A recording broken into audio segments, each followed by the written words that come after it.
Good afternoon, everybody. First of all, thank you very much for inviting me here. I'm very glad to bring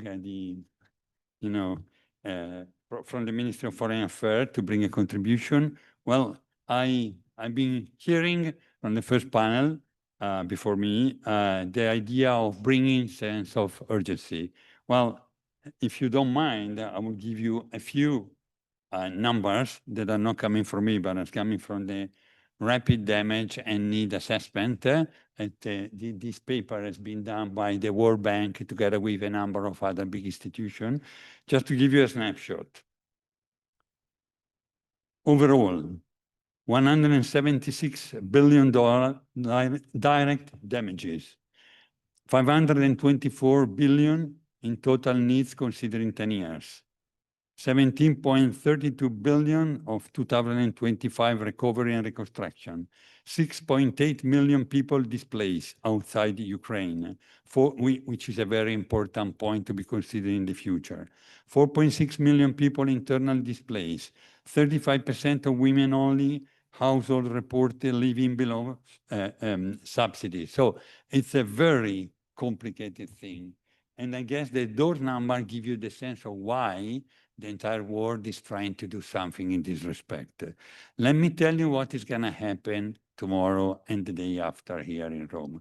A big conference going to be done. It's not the first one. It's like road to. We have been building up like a road to. Cross finger, expectation are roughly speaking around 4,000 people.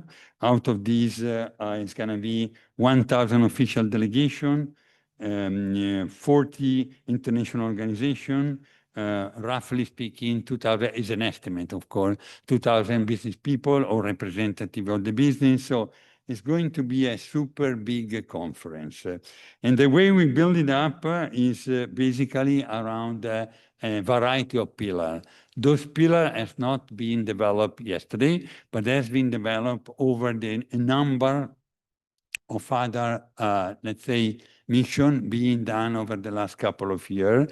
And those have been concentrated between Berlin, London, Italy, of course. And by the way, within Italy, over the last year, we have been building up a domestic road to tomorrow, the conference of tomorrow, between Rome, Milan, and Verona.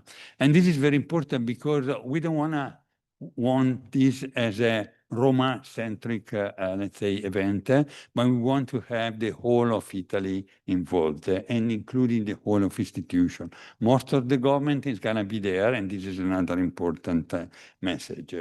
Couple of things, because it's only 5 minutes, so I'm going to be very quick.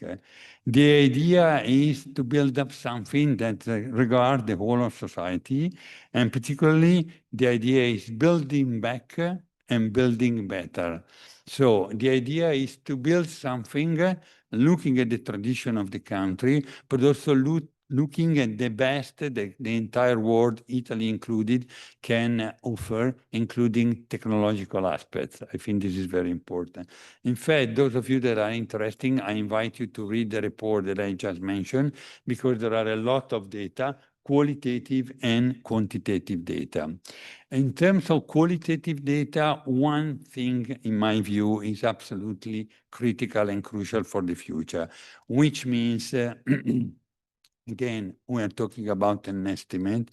Somebody estimates that, roughly speaking, 30% of the entire fund are going to be from the private sector, using what we call PPP, private-public strategic partnership. And this is a concept that is not an Italian concept, but it's, of course, it's an international one.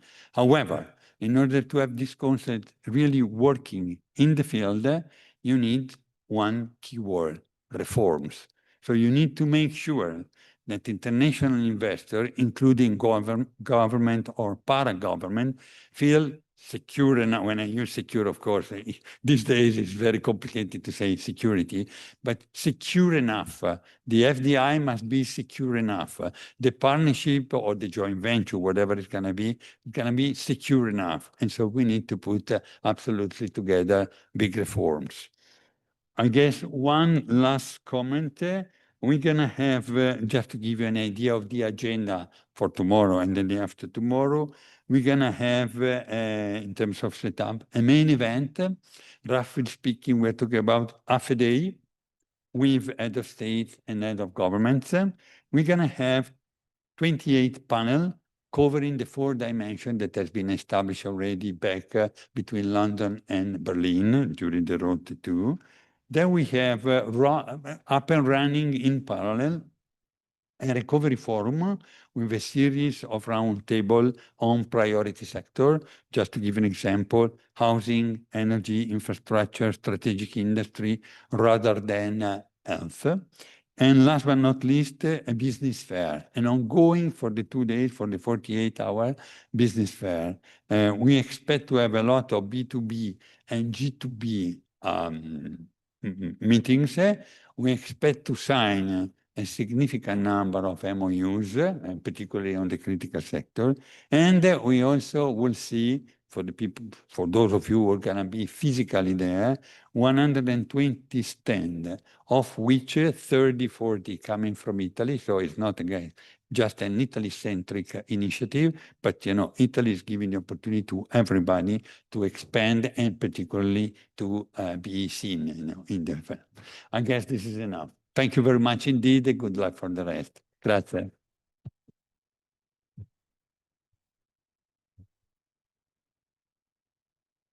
Thank you so much, Mr. Bergami. Thank you for being here, joining us, and for your work to support Ukraine. Before we begin our panel with Ambassador John Herbst, we will hear from Mr. Davide Allegra, the Advocacy and Business Services Manager at the American Chamber of Commerce in Italy, our wonderful co-host organization. Davide, over to you.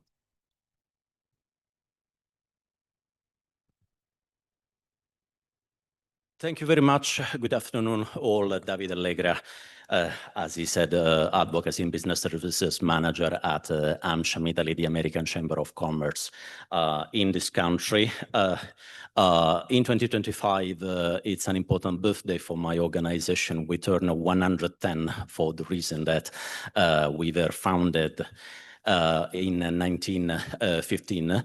I'm particularly proud to be here today with you, and I wish to thank all the other partners, also including the Atlantic Council, Razom for Ukraine, and of course Centro Studi Americani. We partnered with them on a regular basis in so many chapters. I'm happy to deliver these welcome remarks today. So in the sides of the important Ukraine Recovery Conference, which is taking place here in Rome this week. Of course, from an American Chamber of Commerce perspective, it's important to highlight what can be the contribution by the private sector into the future rebuilding and reconstruction of Ukraine. And this is something that I would like to emphasize. Mr. Bergami has mentioned before, of course, the PPP forms, which are working very, very well in other geographies. Of course, there are multiple discussions on multiple tables, and we know that there are existing schemes already approved by the European Union. But on our side, we wish, of course, to confirm that even the private sector, when the times will come, will have, of course, the important opportunity, the important role of giving something important in the complete rebuilding, of course, of the country. We heard before some terrible numbers, and of course there are years and years of work ahead. This is something not new in the opinion of AmCham here in the European context.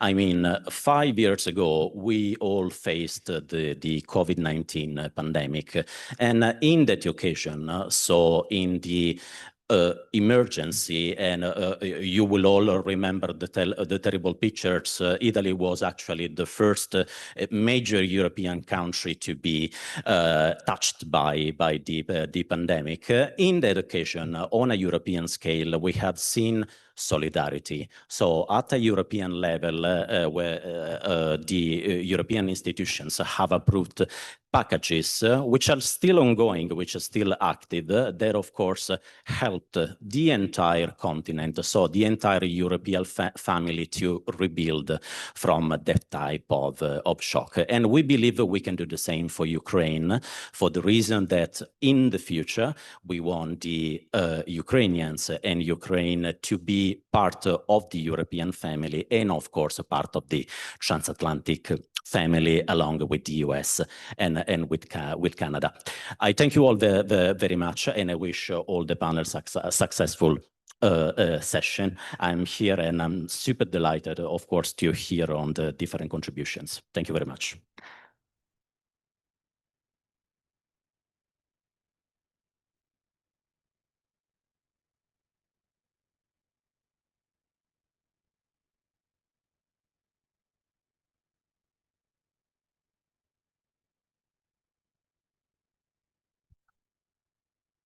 Hello? Good. Thank you. It's me. Not surprising. All right. My name is John Herbst. I run the Eurasia Center at the Atlantic Council. I have been in this fight, and by this fight, I mean trying to move American policy in a strong direction to stop Russian aggression in Ukraine for 11 years. I'm not tired. I'm just energized. We have a terrific panel to talk about an extremely important issue, and you've got some of the best people in the whole world to talk about it. The order of our speakers, so I'll go down that way, is Irina Mudra, who's the deputy head of the Office of Presidents in Ukraine. I met Ms. Mudra 2 years ago in Kyiv to talk about this issue, and she's been an important player on the Ukrainian side from the very beginning. Our next speaker, let's see, do I have it right, is Philip Zelikow. Philip, I've worked with in the US government going back 20, 30 years. He was a counselor at the State Department. He's the guy who ran the report happened with our intervention in Iraq, I believe it was, has been actually the guy who put this whole issue of going after Russians' frozen state assets in play 3 years ago, working very hard, moving Washington and other actors globally in that direction. With two names you probably know, Bob Zoellick, a former head of the World Bank, former Deputy Secretary of State, USTR, and Larry Summers, I think twice a Treasury Secretary. So very prominent people have been pushing this, and Philip really has been the idea. Kadri Ilyas Hundola, who's the Director for Sanctions and Strategic Export Controls at the Estonian Foreign Ministry. And Estonia has been rock solid on this issue. We have then Tatiana Khutura sitting on my left, who's the chairwoman at the Institute of Legislative Ideas, and a major anti-corruption activist. And finally, but not in terms of content, in terms of quality, we have Yulia Ziskina, who's a senior legal fellow. Been working with Yulia for 2+ years on this issue too. So with that, we turn to our questions, and we will start, if I can pull this up, with Ms. Mudra. Irina, could you begin by offering a broad framing of the issue from the perspective of the Ukrainian state of the frozen Russian state assets? What are Ukraine's stakes? Budlaska. Thank you, Ambassador Herbst. Greetings from warm Kiev. But first, let me start by thanking the Atlantic Council and Razom for Ukraine and the Centro Studi Americani, American Chamber of Commerce in Italy, for this invitation, for organizing this event, and for your continuous support, specifically on this very important topic. To simply say that the stakes are high for Ukraine would be a huge understatement. Not only the very existence of my country depends on securing the funds for defense, recovery, and compensation, regional and global security directly depend on it. This is why we have been working on creating an international compensation mechanism to make Russia pay for the damage it has caused. Supported by 94 states at the UN, it has global legitimacy and is a legal, transparent, and efficient way to ensure compensation for war damages. There is a very clear legal, economic, political framework to transfer the immobilized Russian central bank assets to the international compensation mechanism. And today, the second component of it, namely Claims Commission, is being under development. The relevant multilateral international treaty on establishment of the Claims Commission is being discussed at the Intergovernmental Negotiation Committee, representing more than 50 states. Ukraine expects finalization of this negotiation by the end of 2025, so that the Claims Commission could be operationalized at the beginning of 2026, and thus a solid legal basis for transfer of Russian sovereign assets will be formed. Such transfer is in accordance with the international law of countermeasures and does not yield economic risks, according to research by world's leading scholars in international law and economics. Through such international compensation mechanism, Ukraine's defense and reconstruction will be funded, as well as compensations paid out to victims of Russian aggression. The victims are not limited to Ukrainian nationals or companies. Any person or legal entity, except the Russians, are eligible to claim compensation for damage suffered on the territory of Ukraine as a result of Russian war. With the legal and economic issues resolved, we are only lacking the political will of those states which are holding the assets in their jurisdiction. So we continue working with them, but this long overdue discussion, more than 2 years, has not been made yet. So we would appreciate a lot any and all support from you on this matter. Thank you, and I do wish all the productive discussion today and the next days. Thank you.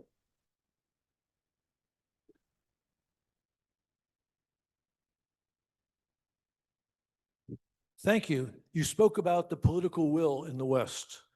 I think Philip Zelikow has been addressing this for some time. So, Philip, for you, what has been achieved so far in terms of repurposing the Russian state assets for Ukraine? What do you think can and should be done? And what are the obstacles to the preferred outcome? What's been achieved so far has been a hard-fought action against deep opponents. Increasingly, politicians feel like the Russian money should pay rather than Western taxpayer money paying for those people who actually want Ukraine to stay in the fight, as I think everyone who can hear my voice shares that view. But by and large, a lot of the officials and experts who work on this issue do not want to use the Russian assets and or do not know how to use the Russian assets. They don't know how to do the mechanics. And because they don't really want to do it very much, they're not very highly motivated to figure out how to do it. The reasons they don't want to do it include a set of financial and legal arguments that have now, as Madam Mudra pointed out, have pretty well been defeated, and we'll come back to this. But actually, some of the biggest concerns have been backroom threats that do not appear in the media. The French and German governments have been explicitly blackmailed by both Russia and friends of Russia, including both the Chinese and Saudi governments. I have very good evidence about this. And these financial threats have intimidated them, and they don't, of acting so far. I think the prospects in the new German government are better. The prospects in the current French government are a little bit better, but we still have an uphill battle. What's been achieved so far is basically almost nothing was done in 2022. There was a little progress in 2023. And then finally, out of desperation, because money is the key to the war, um, an extraordinary revenue acceleration loan called the ERA loan, an extremely clever and ingenious device, was developed last year. And I'll tell you that right now in 2025, it is thanks to the ERA loan that Ukraine is able to pay the bills to stay in the war. And the decisions that were made last year on the ERA loan, and I won't go into all the details about how that was developed, um, were just sufficient to, I think, manage the financial problems of 2025. I think they will not be sufficient to manage the financial problems of 2026, and certainly not beyond, and will not be sufficient to manage the enormous needs for recovery and reconstruction over the long haul. But the basic attitudes of key governments, including the French and German governments, has been, we will do the minimum necessary to get by, but we don't really want to take this issue on. What will change that view is the increasing financial necessity and the inability to find other sources of money. I think the financial necessities will become clearer and clearer for 2026 as the year goes on. The numbers surrounding the financial needs are very confusing, except to a handful of people who understand the way the Ukrainian budget works, the way the external financial support works, and all of that. But the great need will be there, and a handful of officials understand they now need to find a much more potent way of using the Russian assets. The ideas have been developed now about how to do this, but governments, frankly, are reluctant to face the necessity of taking this action because it's hard and they don't want to rock the boat. There was a hope earlier this year that somehow a peace would miraculously come. No one on this panel believed any of that. And now increasingly that illusion has fallen away. And we're again faced with the issue of how to keep Ukraine in the fight. The only final comment I'd make, John, to stress is that I portrayed this so far as we desperately need this money to avert disaster. I want to add that there's actually a huge upside to the use of this money. Instead of just thinking that this is money we desperately need to keep Ukraine alive, we can also imagine that this money can rebuild Ukraine in ways that makes the Ukraine a motor for a growing Europe. Either the European economy will decay under the burden of a ruined Ukraine, or the European economy can take off with the motor of a rebuilding Ukraine. Those are the two roads Europe can choose from. So it's not just preventing disaster. It's actually a road in which hundreds of billions of dollars can be put to work rebuilding Ukraine with rippling effects spreading across the whole European economy in ways that actually give Europe vastly improved economic prospects in an increasingly uncertain world. So I think as a few European leaders see that that's their choice between the upsides and the downsides, they're looking harder and harder at the issue of how to use the Russian assets. And the great burden now is actually to help show the politicians exactly how this can be done. Increasingly, we're winning the political battle, but increasingly, the politicians don't know how to drive the action because the details of how to do this are so complex, and the official layers have been resistant.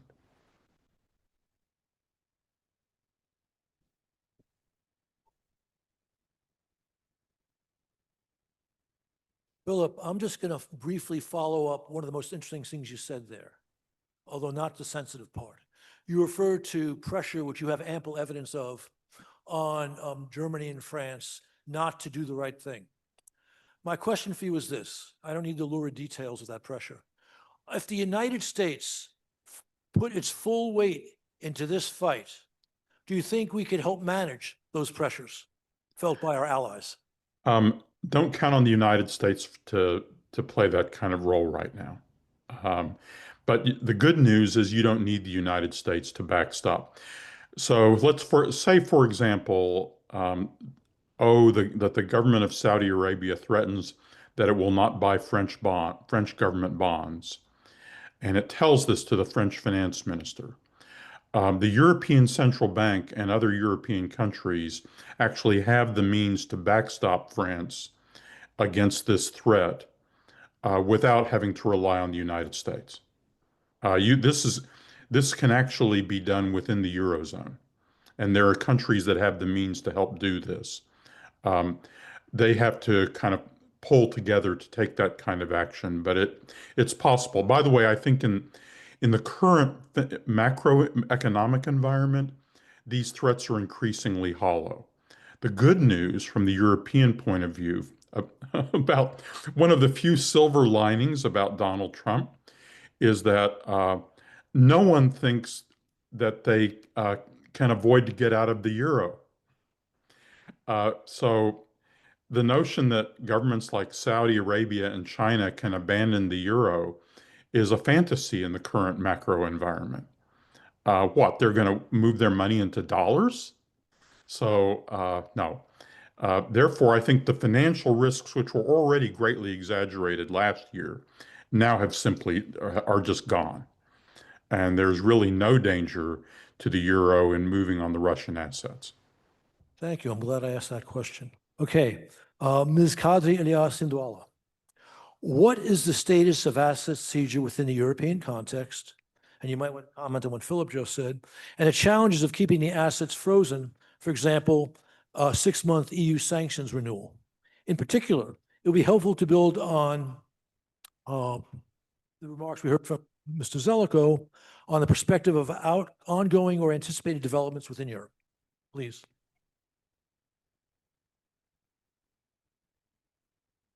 Does it work? Yes. Thank you. Good afternoon. Very happy to be here. I come from Estonia.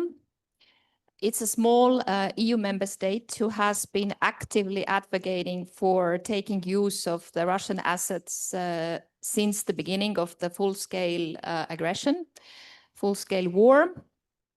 We have adopted our own national law that enables us to use Russian assets, both private and public assets. We don't have public assets, we only have private assets. This law is to set an example that it is possible legally to use Russian assets for the benefit of Ukraine. And the previous speakers have outlined it quite well already. For us, the situation is very clear. Russia has caused tremendous material damage in Ukraine. It has been calculated. It's over 500 billion. So it's more, much more than we actually have the Russian frozen assets. And international law is also clear. Every internationally wrongful act entails responsibility. But what we don't see is Russia taking the responsibility. The EU and the G7 has frozen approximately 260 billion, and 2/3 of it is in the EU. As I said, we see no willingness from Russia to take responsibility and to compensate the damage Russia has done.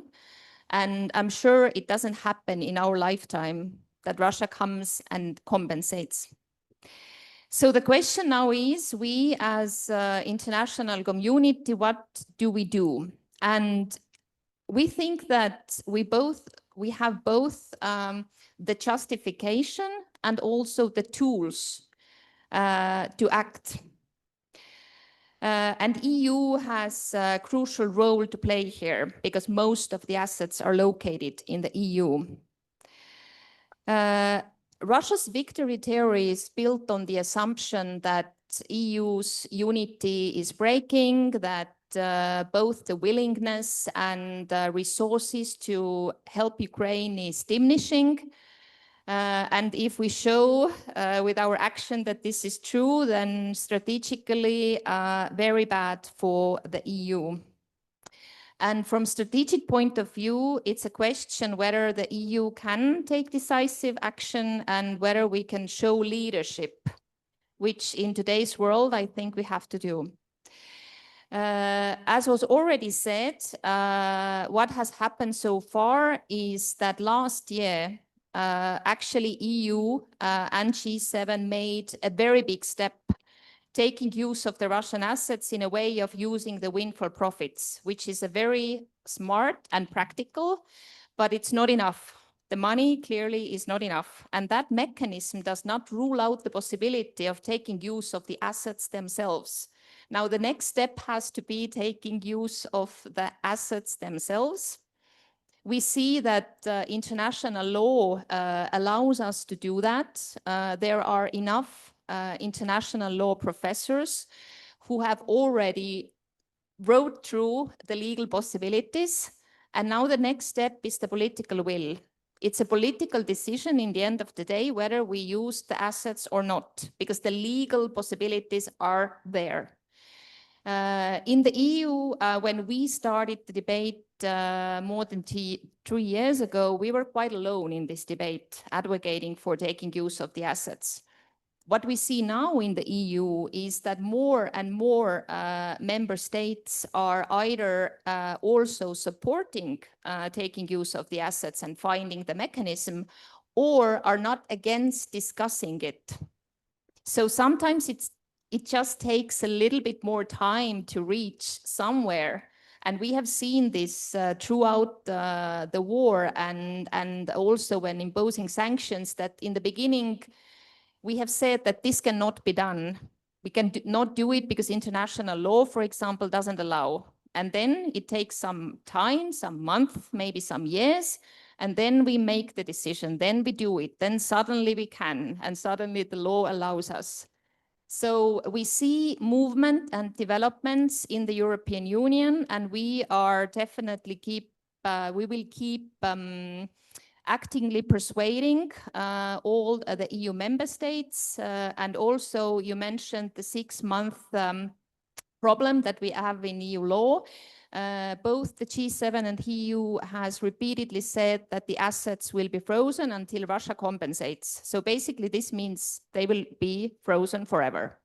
And now the question is, will we really keep those assets frozen forever, or will we use them? And just recently, we have prolonged our sanctions, extended them for another 6 months. So we have another 6 months to find the solution. And we have to find it in the EU. We will keep being active and persuading others to come along.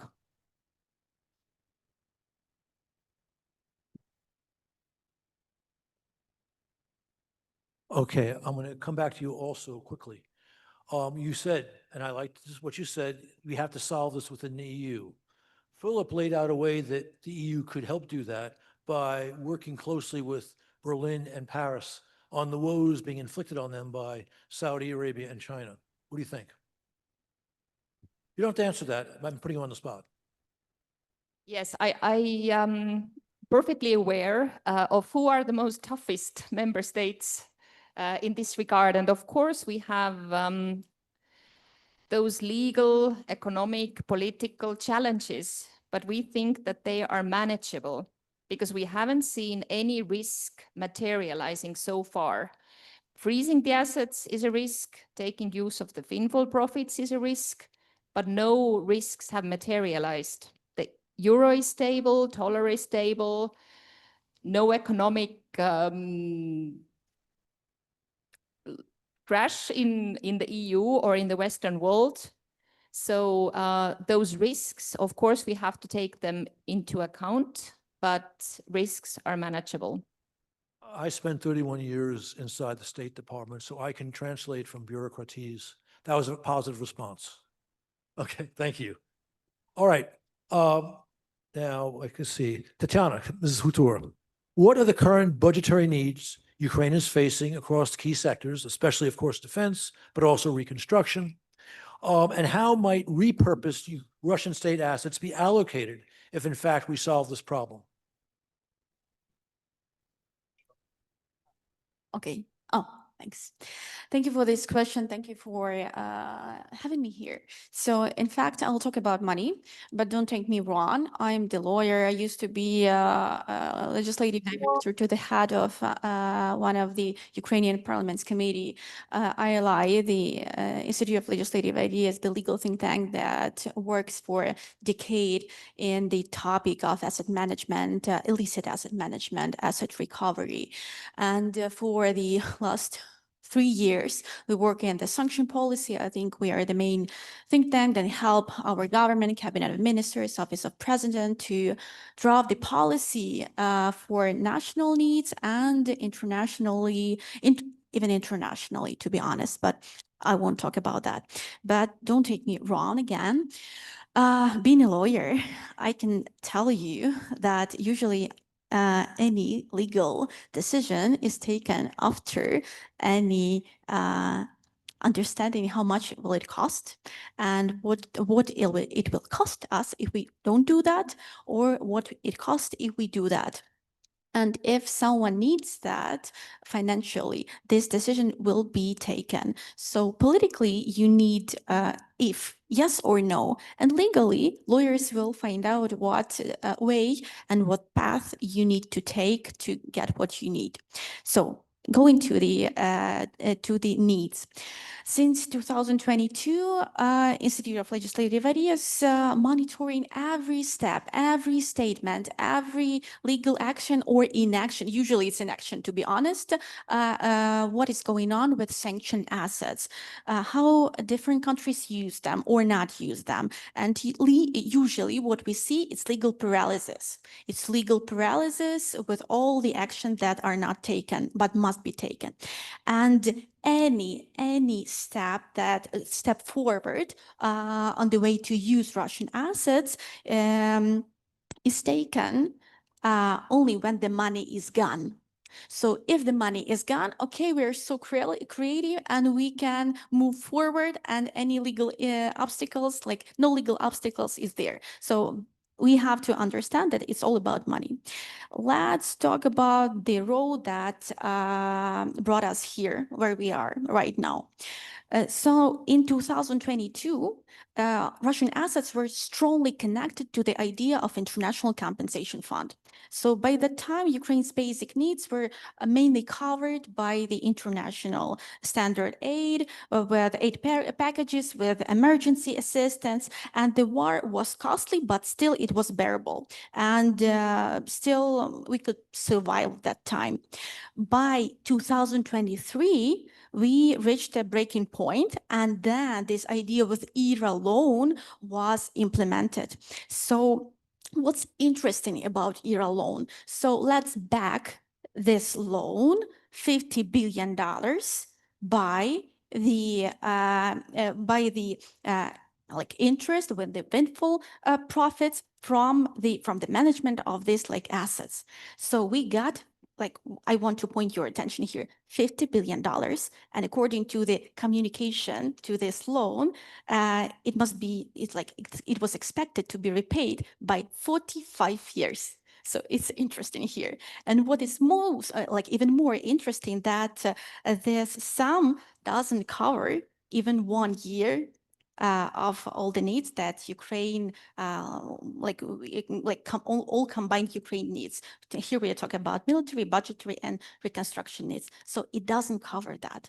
So going to this triangle of Ukrainian needs: defense, reconstruction, and recovery and reparations. Talking about the defense need, let's compare Russian military budgets and Ukrainian military budgets. In 2022, Russian military budget budget in 2025, Russian military budgets is estimated over $145 billion. It's 6.3 of their GDP. So it's the highest, share starting from the Cold War. So Ukrainian budget is 3 times less. Defense budget, and it's 26% of our GDP. So, and what's interesting, this budget, this annual budget was used for like 2/3 of it during first 5 months. And you may ask me why. Only today, it's only one part. This night, Russia launched 728 drones on Ukraine. In addition to the 728 drones, 7 cruise missiles, and 6 Kinjal hypersonic missiles, only for one night, this night. So I won't compare our budget and our needs with Russian needs and what Russia has. Let's go to reconstruction. As already was mentioned, like $500 billion is needed for the Ukrainian reconstruction for the next decade. But let's be like clear, for 2022 alone, $7 billion has been allocated to urgent needs like housing, demining, education, energy, 7. But the budgetary gap, only for this year is $10 billion. So you can compare it. Talking about reparation, it's really insane, but Ukraine has money and has allocated for the compensation for the destroyed housing an amount of 24 million euros, 24 million euros in 2025. Internally displaced people receive just 50, 70 euros per month. And of course, they barely can cover like needs. I don't know what you can cover for 50, 70 euros per month. So the International Register of Damages as a part of international compensation mechanism was established. But the main here is who will pay to all those people, who will compensate that. And of course, the answer is clear. It's super materialistic answer. It's not legal answer. Of course, legally, Russia has to pay for the damage it costs, of course, but there is no other source of paying for that. And no country or alliance can cover that. No Congress or like super clearly and carefully worded communique will stop hypersonic missiles from falling on Ukrainian territory. So what we need right now is the political courage to take that actions. As we see, usually we need years to get there, but there is no other way how we can get around without this money.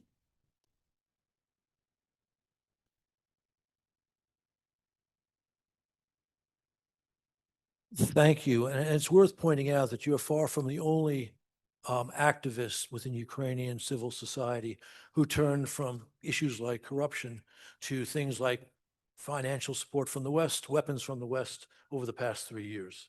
Okay, finally, Ms. Diskina, Yulia, again, you've been working this issue like a real expert very effectively for over 2 years. Anything you'd like to comment on our conversation today would be welcome. What, in your judgment, are the most immediate priorities and political opportunities for dealing with this? Thank you for the question. And I would like to make some comments both in the broad perspective and also in a very practical way. So I have been dealing with this issue for a very long time. And when we are in discussions like this, we often forget that when we talk about the frozen Russian assets, we're not just discussing abstract numbers. We're talking about blood money that is still directly tied to Russia's aggression and still sitting in Europe and capable of fueling more destruction.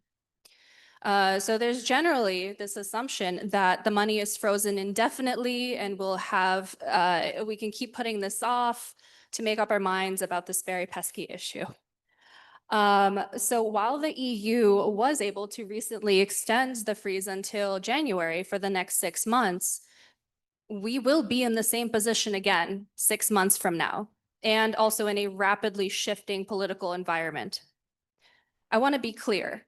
Right now, there are no other mechanisms if EU sanctions fail. There is no backup plan.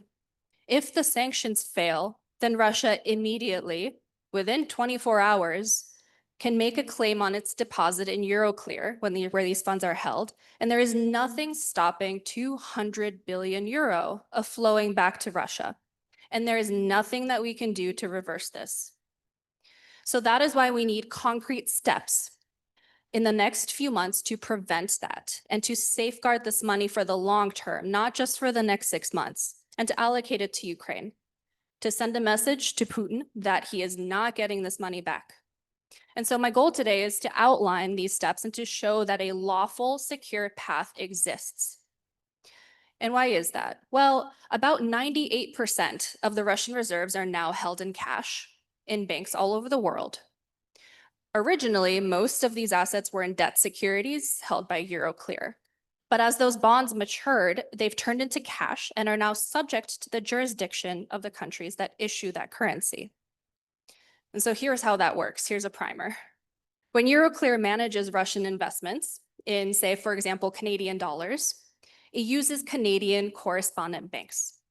And when those securities mature, the cash typically would either go back to the central bank or it would be reinvested. But due to sanctions, neither option is allowed. And so the cash is kind of stuck in these local national correspondent banks.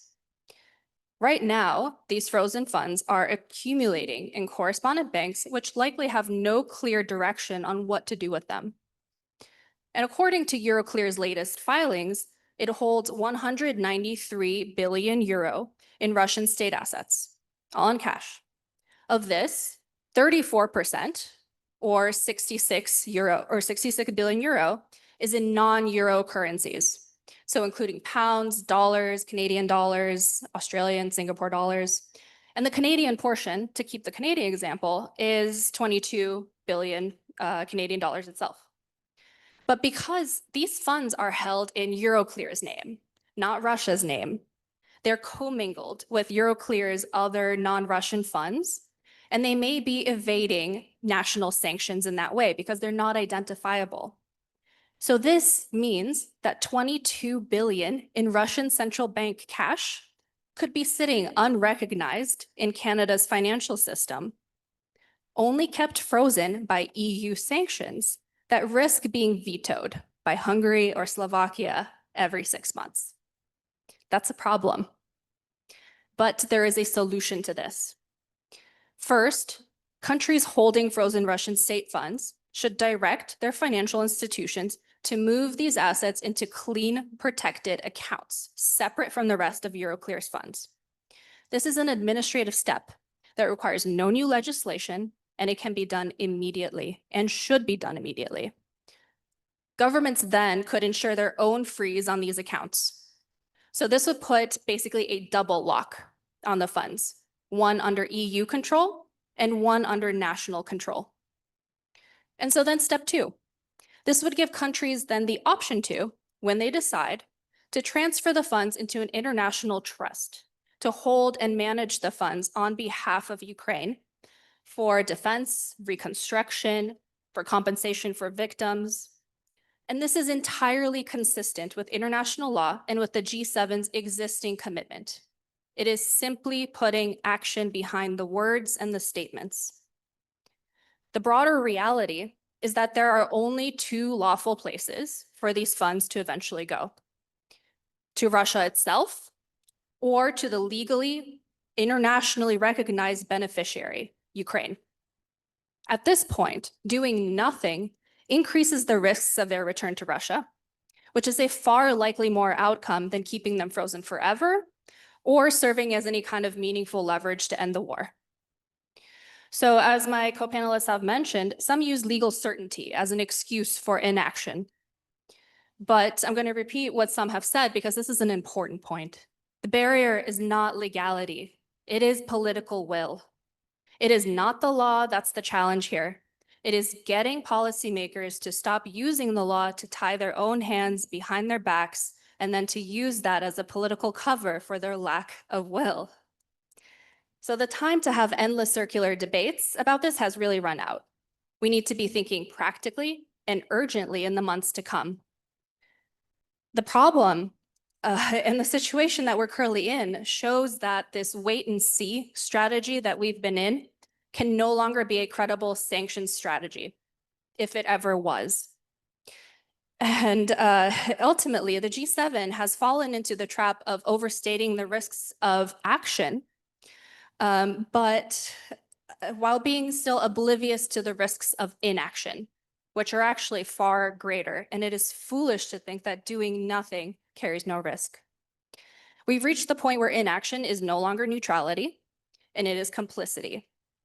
The argument for caution that moving the assets would damage Europe's financial reputation, as again, my co-panelists have mentioned, is outdated. The far greater risk is in passivity. If Russia recovers the assets or Ukraine falls, when the remedy was frozen in Europe's and the West's hands this entire time, the West's reputation will be damaged in far deeper ways than just simply the euro. It would be damaged as a region that cannot protect its own interests, enforce its own rules, or uphold its most basic principles.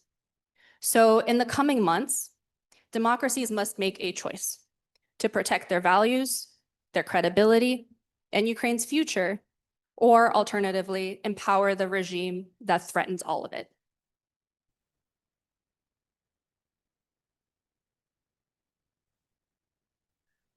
John, we're almost out of time, but I actually want to congratulate Irina Mudra on a big victory that Ukraine won today in the European Court of Human Rights. And I thought it was a good follow-on to what Yulia just said, if Irina would tell the audience about her big legal win today. Over to you, Irina. Thanks, Philip. Thank you. Thank you, Philip. Indeed, European Court of Human Rights today announced the judgment on the biggest interstate case, Ukraine versus Russia. On actually, there were two cases combined in one. It's the MH17 case, which was launched in 2014, and the case which was initiated in 2022, sorry, for the full-scale invasion. So the ECHR has announced a strong decision judgment, which will help us actually in compensation for victims, as well as in our establishment of the special tribunal for the crime of aggression, because it's clearly stated that Russian Federation is guilty in a violation of human rights starting from 2014. That the aggression actually started not in 2022, but back in 2014, the latest on 11th of May 2014. It also clearly mentioned the international compensation mechanism, where the issue of compensation for victims should be addressed and considered.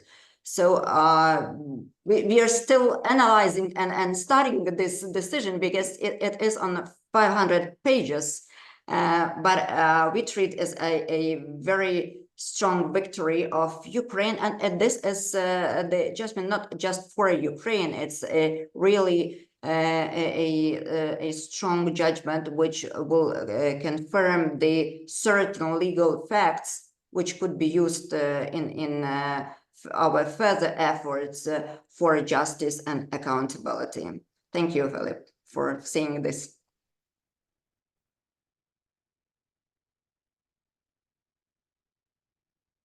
Okay, we started late, so we have 8 more minutes. We can take 1 or maybe 2 questions. Any questions? And I'm going to cut you off if you start making a statement. A question. In the back, right there. But you'll have a microphone in 10 seconds. And please, a question, not a statement. Yeah. Good afternoon, Achille Campagna. I'm a victim's lawyer. Just a couple of questions for One question. only one. All right. For our esteemed Estonian minister, I hear that you passed a law that allows you to confiscate Russian assets, and I understand that you have the oligarchs' money. I'm asking, did anyone took action? Did any measure was taken? Was the money confiscated at last? Thank you. Yes, thank you for the question. The law is adopted by our parliament last year. So the law is there, but as the law foresees certain conditions, because the idea is to do it legally. So it has to be legally sound. The debate in our parliament was very extensive, and finally the law was adopted. And the law foresees conditions to be met before taking use of those assets. So one of the conditions is that there has to be a claim from affected state. And this law is not adopted only because of the, I mean, it's not regulating only Russian war against Ukraine. It is a general law that can be used in a similar situation. So there has to be a claim from affected state, in this case, Ukraine. Then a reasonable time for Russia to compensate. And if Russia will not compensate, then we can use the oligarchs' money as a prepayment. So Russia then has a claim against it. So it takes time to implement, and we also see that our law could be part of a future compensation mechanism, because there have been or there is work going on setting up international compensation mechanisms. And when setting up international compensation mechanism, there's a question, where does the money come from? There needs to be a fund, so the fund needs to be funded. And our law can be, for example, one of the inputs to fund international compensation mechanisms. So we see that we can use our law in a broader compensation process. But no action has taken yet, meaning that we have already confiscated something and used it. This has not happened yet. Okay, we have time for a question right here. And again, Catherine, please, just a question. So my question is around, you've got 9 people in a room that could make this decision really at the end of the day. So I'd like to hear what is going to shift the political will. Is it backroom discussions with high-level individuals? Is it civil society? Is it citizens rising up? How do we break political will? Philip, Philip, want to try that one? Yeah, I actually think this is becoming more of an insider's game. I think the politicians are mostly in the right place on this issue, and this is now a backroom problem mainly. And what will move the backroom problem is when they start facing up to the financial realities on the ground in Ukraine, and when they start thinking about Europe's financial and economic future. So that's 2 factors. Factor 1 is when they start asking themselves, how are we going to get the money to get Ukraine through 2026? And they don't like the answers, and they have to do something about it. Factor 2 is, and this is true among I think von der Leyen and her team see this, which is, what is Europe's economic future? And what's Europe's economic future if Ukraine is in ruins? And what is Europe's economic future if Ukraine rebuilds? And that's a fundamental strategic choice about Europe's economic future and Europe's interests that some of the statesmen of Europe actually now can see, like von der Leyen, like Mario Draghi. They really they see the choice coming at them about Europe's future, especially in this embattled environment. And that then will drive the backroom movements that I think are the key now to breaking this problem. Frankly, the public mobilization that's gone on this issue, which Yulia and others on stage have helped orchestrate, has had some powerful effects. And it's mostly moving the politicians in the right way. Not 100%, but mostly. And so now that's my analysis of where the situation is, but others may disagree, and maybe there are particular cases like in France, but that's my sense of it. Great answer, Philip. Thank you. Okay, we'll take one last question, fast. Thank you. Tatiana Nesterchuk, one of the lawyers working on figuring out how confiscation could work. My question, I guess, is also about political will, and it's whether or not you're aware, any of the panelists here are aware of governments who've calculated the economic risk to Europe of Russia continuing to invade further than Ukraine. We've all heard rumors that Russia is producing far more weapons than it needs for Ukraine. So what I'm wondering is whether any government has actually calculated the risk to the economy of Russia going further than Ukraine. Anyone want to handle that? It's a geopolitical question. I'll just add, I'll throw in that, look, there are a number of European governments that are taking there are two wars that they are preparing for. There's the war they're in right now with Ukraine on the front lines, and there's the medium-term war with Russia that 10 or 11 governments are already working very hard on preparing for, without a whole lot of help right now from the United States. The work the British and French are doing in preparing their reassurance force, which is supposedly just being prepared in the event of a ceasefire, actually there's a lot more going on with that work than just preparing for a ceasefire. And there are a lot of countries that are contemplating this. I will say one of the big problems right now with political will at the European level is distraction. They are simply completely preoccupied with the trade battles, with what they're doing, not only with the United States, but also with China. At the very highest levels of the leadership, that is simply a consuming preoccupation right now, and makes it very hard for them to provide the political will to move these economic issues with Ukraine in the place where they need to be moved. My hope is that later this year, they will find the bandwidth to do that. Irina Mizmutrova, I'll give you the last word. Anything you would like to add? What I say that the ice has broken.